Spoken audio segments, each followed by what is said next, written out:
So the first thing a patient is going to really notice in our office is the fact that we don't have a reception room anymore. We're going to ask patients to wait in their car. We call it a no-touch dental appointment because our staff is going to come out and greet the patient at their car.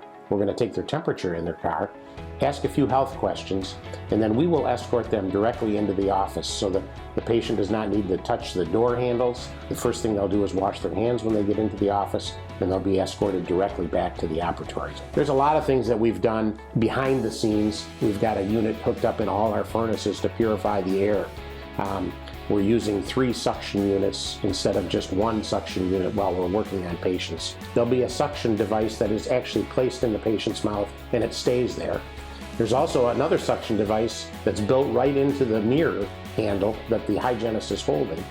And the third suction device is, we call it a snuffy. It's a unit that will sit up just outside of the patient's mouth, right about their chin, and it's actually sucking in all the aerosol, and the air in the whole operatory gets filtered through a special filter. We abide by the universal precautions, and we've added a couple different things on top of that.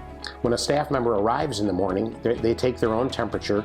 They sign in on a sign-in sheet stating that what their temperature is and that they're not having any illness or symptoms like that. So you'll see that the hygienists wear a shield that comes right down over their face. They'll also be wearing a gown and a hair bonnet.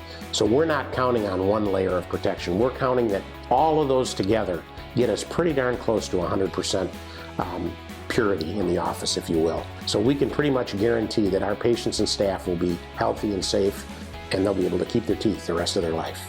Back in February, we had a new doctor join the practice, Dr. Obradovich. So between Dr. Mattson, myself, and Dr. Obradovich, we want to welcome our patients back. We've been working hard, even though the office has been so-called closed, getting everything set up to meet the requirements and exceed the requirements of the ADA and the CDC.